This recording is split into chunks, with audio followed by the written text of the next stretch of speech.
یہ لوگ مسلح تھے اور گھروں کو آگ لگا رہے تھے۔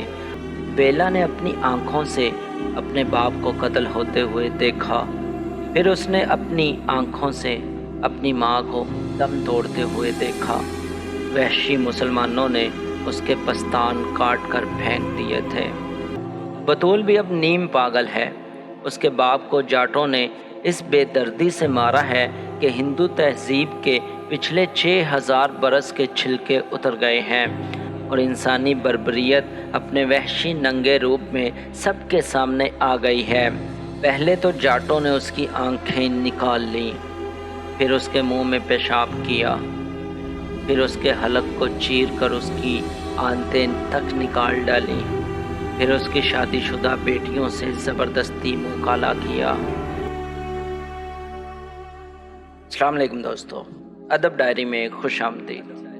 اس دفعہ آپ کے لیے میں لے کر آیا ہوں ایک افسانہ جس کو لکھا ہے کرشن چندر صاحب نے، اور اس کا ٹائٹل ہے ایک طوائف کا خط، پنڈت جواہر لال نہرو اور قائد اعظم جناح کے نام۔ تو چلیں شروع کرتے ہیں۔ مجھے امید ہے کہ اس سے پہلے آپ کو کسی طوائف کا خط نہ ملا ہوگا۔ یہ بھی امید کرتی ہوں کہ آج تک آپ نے میری اور اس کی معاش کی دوسری عورتوں کی صورت بھی نہ دیکھی ہوگی۔ یہ بھی جانتی ہوں کہ آپ کو میرا یہ خط لکھنا کس قدر معیوب ہے، اور وہ بھی ایسا کھلا خط۔ مگر کیا کروں، حالات کچھ ایسے ہیں اور ان دونوں لڑکیوں کا تقاضا اتنا شدید ہے کہ میں یہ خط لکھے بغیر نہیں رہ سکتی۔ یہ خط میں نہیں لکھ رہی ہوں، یہ خط مجھ سے بیلا اور بطول لکھوا رہی ہیں۔ میں صدقے دل سے معافی چاہتی ہوں اگر میرے خط میں کوئی فقرہ آپ کو ناگوار گزرے، اسے میری مجبوری پر محمول کیجیے گا۔ بیلا اور بطول مجھ سے یہ خط کیوں لکھوا رہی ہیں، یہ دونوں لڑکیاں کون ہیں اور ان کا تقاضا اس قدر شدید کیوں ہے، یہ سب کچھ بتانے سے پہلے میں آپ کو اپنے متعلق کچھ بتانا چاہتی ہوں۔ گھبرائیے نہیں، میں آپ کو اپنی گھناؤنی زندگی کی تاریخ سے آگاہ نہیں کرنا چاہتی۔ میں یہ بھی نہیں بتاؤں گی کہ میں کب اور کن حالات میں طوائف بنی۔ میں کسی شریفانہ جذبے کا سہارا لے کر آپ سے کسی جھوٹے رحم کی درخواست کرنے نہیں آئی ہوں۔ میں آپ کے درد مند دل کو پہچان کر اپنی صفائی میں جھوٹا افسانہ محبت نہیں گھڑنا چاہتی۔ اس خط کے لکھنے کا مطلب یہ نہیں ہے کہ آپ کو طوائفیت کے اسرار و رموز سے آگاہ کروں۔ مجھے اپنی صفائی میں کچھ نہیں کہنا ہے، میں صرف اپنے متعلق چند ایسی باتیں بتانا چاہتی ہوں جن کا آگے چل کر بیلا اور بطول کی زندگی پر اثر پڑ سکتا ہے۔ آپ لوگ کئی بار بمبئی آئے ہوں گے، جناح صاحب نے تو بمبئی کو بہت دیکھا ہے، مگر آپ نے ہمارا بازار کاہے کو دیکھا ہوگا؟ جس بازار میں میں رہتی ہوں وہ فارس روڈ کہلاتا ہے۔ فارس روڈ گرانٹ روڈ اور مدن پورہ کے بیچ میں واقع ہے۔ گرانٹ روڈ کے اس پار لیمنگٹن روڈ اور اوپرا ہاؤس اور چوپاٹی، مرین ڈرائیو اور فورٹ کے علاقے ہیں جہاں بمبئی کے شرفاء رہتے ہیں۔ مدن پورہ میں اس طرف غریبوں کی بستی ہے، فارس روڈ ان دونوں کے بیچ میں ہے تاکہ امیر اور غریب اس سے یکساں مستفید ہو سکیں۔ گو فارس روڈ پھر بھی مدن پورہ کے زیادہ قریب ہے کیونکہ ناداری میں اور طوائفیت میں ہمیشہ بہت کم فاصلہ ہوتا ہے۔ یہ بازار بہت خوبصورت نہیں ہے، اس کے مکین بھی خوبصورت نہیں ہیں، اس کے بیچوں بیچ ٹرام کی گڑگڑاہٹ شب و روز جاری رہتی ہے، جہاں بھر کے آوارہ کتے اور لونڈے اور شودے اور بیکار اور جرائم پیشہ مخلوق اس کی گلیوں کا طواف کرتی نظر آتی ہے۔ لنگڑے، لولے، اوباش، مدکوب تماشبین، آتشک و سوزاک کے مارے ہوئے، کانے، گنجے، کوکین باز اور جیب کترے اس بازار میں سینہ تان کر چلتے ہیں۔ غلیظ ہوٹل، سلے ہوئے فٹ پاتھ پر میلے کے ڈھیروں پر بھن بناتی ہوئی لاکھوں مکھیاں، لکڑیوں اور کوئلوں کے افسردہ گودام، پیشہ ور دلال اور باسی ہار بیچنے والے کوک شاستر اور ننگی تصویروں کے دکاندار، چینی حجام اور اسلامی حجام اور لنگوٹے کس کر گالیاں بکنے والے پہلوان، ہماری سماجی زندگی کا سارا کوڑا کرکٹ آپ کو فارس روڈ پر ملتا ہے۔ ظاہر ہے آپ یہاں کیوں آئیں گے؟ کوئی شریف آدمی ادھر کا رخ نہیں کرتا۔ شریف آدمی جتنے ہیں وہ گرانٹ روڈ کے اس پار رہتے ہیں، اور جو بہت ہی شریف ہیں وہ ملابار ہل پر قیام کرتے ہیں۔ میں ایک بار جناح صاحب کی کوٹھی کے سامنے سے گزری تھی اور وہاں میں نے جھک کر سلام بھی کیا تھا۔ بطول بھی میرے ساتھ تھی۔ بطول کو آپ سے جناح صاحب جس قدر عقیدت ہے اس کو میں کبھی ٹھیک سے بیان نہ کر پاؤں گی۔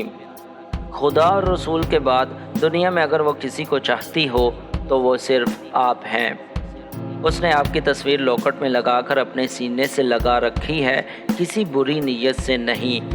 بطول کی عمر ابھی 11 برس کی ہے، چھوٹی سی لڑکی ہی تو ہے وہ فارس روڈ والے ابھی سے اس کے متعلق برے ارادے کر رہے ہیں، مگر خیر وہ کبھی پھر آپ کو بتاؤں گی۔ تو یہ ہے فارس روڈ جہاں میں رہتی ہوں۔ فارس روڈ کے مغربی سرے پر جہاں چینی حجام کی دکان ہے، اس کے قریب ایک اندھیری گلی کے موڑ پر میری دکان ہے۔ لوگ تو اسے دکان نہیں کہتے، مگر خیر آپ دانا ہیں، آپ سے کیا چھپاؤں گی۔ یہی کہوں گی وہاں پر میری دکان ہے، اور وہاں پر میں اس طرح بیپار کرتی ہوں جس طرح بنیا، سبزی والا، پھل والا، ہوٹل والا، موٹر والا، سینما والا، کپڑے والا یا کوئی اور دکاندار بیپار کرتا ہے، اور ہر بیپار میں گاہک کو خوش کرنے کے علاوہ اپنے فائدے کی بھی سوچتا ہے۔ میرا بیپار بھی اسی طرح کا ہے، فرق صرف اتنا ہے کہ میں بلیک مارکیٹ نہیں کرتی، اور مجھ میں اور دوسرے بیپاریوں میں کوئی فرق نہیں ہے۔ یہ دکان اچھی جگہ پر واقع نہیں ہے، یہاں رات تو کجا دن میں بھی لوگ ٹھوکر کھا جاتے ہیں۔ اس اندھیری گلی میں لوگ اپنی جیبیں خالی کر کے جاتے ہیں، شراب پی کر جاتے ہیں، جہاں بھر کی گالیاں بکتے ہیں، یہاں بات بات پر چھرا زنی ہوتی ہے، تو ایک خون دوسرے تیسرے روز ہوتے رہتے ہیں۔ غرض یہ کہ ہر وقت جان زیک میں رہتی ہے، اور پھر میں کوئی اچھی طوائف نہیں ہوں کہ پون ہل پر جا کے رہوں یا ورلی پر سمندر کے کنارے ایک کوٹھی لے سکوں۔ میں ایک بہت ہی معمولی درجے کی طوائف ہوں، اور گو میں نے سارا ہندوستان دیکھا ہے، اور گھاٹ گھاٹ کا پانی پیا ہے، اور ہر طرح کے لوگوں کی صحبت میں بیٹھی ہوں، لیکن اب 10 سال سے اسی شہر بمبئی میں، اسی فارس روڈ پر، اسی دکان میں بیٹھی ہوں، اور اب تو مجھے اس دکان کی پگڑی بھی 6000 روپے تک ملتی ہے۔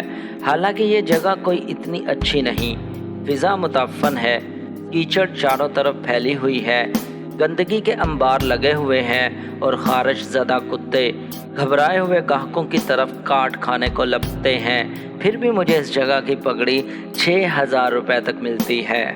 اس جگہ میری دکان ایک منزلہ مکان میں ہے، اس کے 2 کمرے ہیں۔ سامنے کا کمرہ میری بیٹھک ہے، یہاں میں گاتی ہوں، ناچتی ہوں، گاہکوں کو رجھاتی ہوں۔ پیچھے کا کمرہ باورچی خانے اور غسل خانے اور سونے کے کمرے کا کام دیتا ہے۔ یہاں ایک طرف نل ہے، ایک طرف ہنڈیا ہے، اور ایک طرف ایک بڑا سا پلنگ ہے، اور اس کے نیچے ایک اور چھوٹا سا پلنگ ہے، اور اس کے نیچے میرے کپڑوں کے صندوق ہیں۔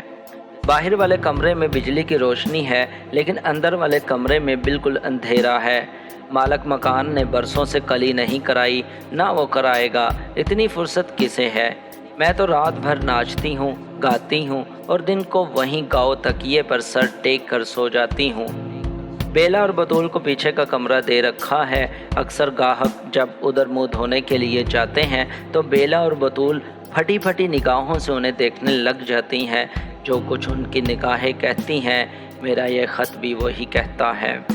اگر وہ میرے پاس اس وقت نہ ہوتی تو یہ گنہگار بندی آپ کی خدمت میں یہ گستاخی نہ کرتی۔ جانتی ہوں دنیا مجھ پر تھو تھو کرے گی، جانتی ہوں شاید آپ تک میرا یہ خط بھی نہ پہنچے گا، پھر بھی مجبور ہوں یہ خط لکھ کے رہوں گی کہ بیلا اور بطول کی مرضی یہی ہے۔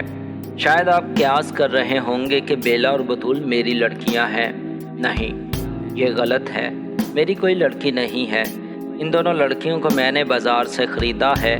جن دنوں ہندو مسلم فساد زوروں پر تھا اور گرانٹ روڈ اور فارس روڈ اور مدن پورہ پر انسانی خون پانی کی طرح بہایا جا رہا تھا، ان دنوں میں نے بیلا کو ایک مسلمان دلال سے 300 روپے کے عوض خریدا تھا۔ یہ مسلمان دلال اس لڑکی کو دلی سے لایا تھا جہاں بیلا کے ماں باپ رہتے تھے۔ بیلا کے ماں باپ اس سے پہلے راولپنڈی میں راجہ بازار کے عقب میں پونچھ ہاؤس کے سامنے کی گلی میں رہتے تھے۔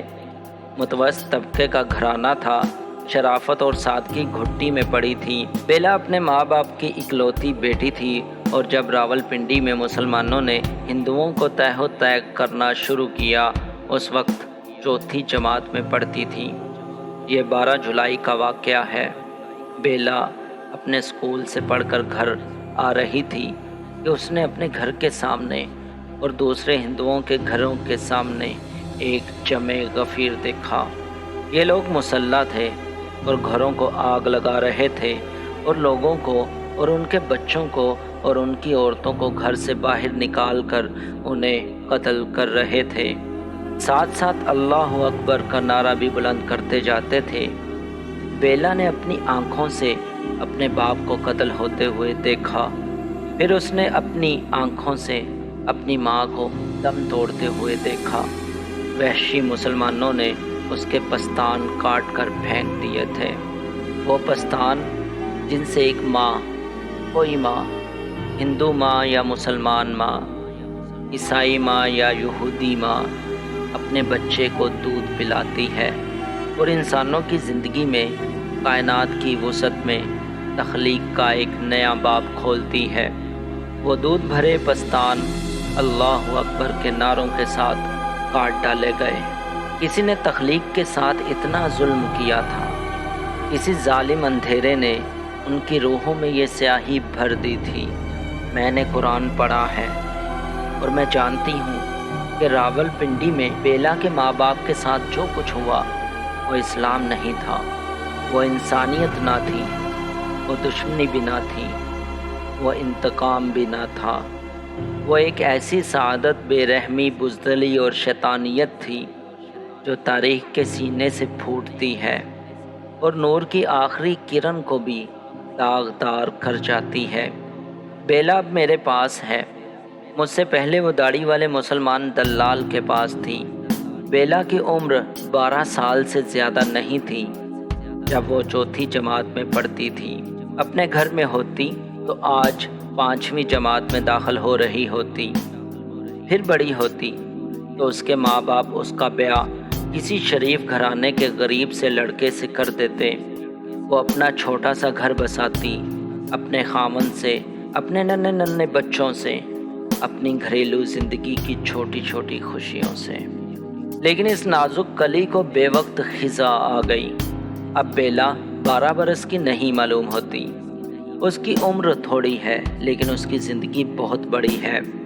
اس کی آنکھوں میں جو ڈر ہے، انسانیت کی جو تلخی ہے، یا اس کا جو لہو ہے، موت کی جو پیاس ہے۔ قائد اعظم صاحب، شاید اگر آپ اسے دیکھ سکیں تو اس کا اندازہ کر سکیں، ان بے آسرا آنکھوں کی گہرائیوں میں اتر سکیں۔ آپ تو شریف آدمی ہیں، آپ نے شریف گھرانے کی معصوم لڑکیوں کو دیکھا ہوگا، ہندو لڑکیوں کو، مسلمان لڑکیوں کو۔ شاید آپ سمجھ جاتے کہ معصومیت کا کوئی مذہب نہیں ہوتا، وہ ساری انسانیت کی امانت ہے، ساری دنیا کی میراث ہے۔ جو اسے مٹاتا ہے اسے دنیا کے کسی مذہب کا کوئی خدا معاف نہیں کر سکتا۔ بطول اور بیلا دونوں سگی بہنوں کی طرح میرے ہاں رہتی ہیں۔ بطول اور بیلا سگی بہنیں نہیں ہیں۔ بطول مسلمان لڑکی ہے، بیلا نے ہندو گھر میں جنم لیا۔ بطول مسلمان لڑکی ہے، بیلا نے ہندو گھر میں جنم لیا۔ آج دونوں فارسٹ روڈ پر ایک رنڈی کے گھر میں رہتی ہیں۔ اگر بیلا راولپنڈی سے آئی ہے تو بطول جالندھر کے ایک گاؤں کھیم کرن کے ایک پٹھان کی بیٹی ہے۔ بطول کے باپ کی 7 بیٹیاں تھیں، 3 شادی شدہ اور 4 کنواریاں۔ بطول کا باپ کھیم کرن میں ایک معمولی کاشتکار تھا، غریب پٹھان لیکن غیور پٹھان جو صدیوں سے کھیم کرن میں آ کے بس گیا تھا۔ جاٹوں کے اس گاؤں میں یہی 3-4 گھر پٹھانوں کے تھے۔ یہ لوگ جس حلم و عاشتی سے رہتے تھے، شاید اس کا اندازہ پنڈت جی آپ کو اس امر سے ہوگا کہ مسلمان ہونے پر بھی ان لوگوں کو اپنے گاؤں میں مسجد بنانے کی اجازت نہ تھی۔ یہ لوگ گھر میں چپ چاپ اپنی نماز ادا کرتے۔ صدیوں سے جب سے مہاراجہ رنجیت سنگھ نے انان حکومت سنبھالی تھی، کسی مومن نے گاؤں میں اذان نہ دی تھی۔ ان کا دل عرفان سے روشن تھا، لیکن دنیاوی مجبوریاں اس قدر شدید تھی اور پھر رواداری کا خیال اس قدر غالب تھا کہ لب واں کرنے کی ہمت نہ ہوتی۔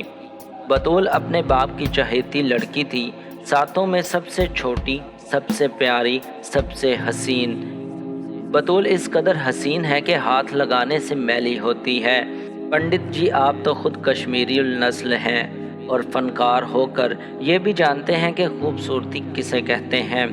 یہ خوبصورتی آج میری گندگی کے ڈھیر میں گڈ مڈ ہو کر اس طرح پڑی ہے کہ اس کا پرکھ کرنے والا کوئی شریف آدمی اب مشکل سے ملے گا۔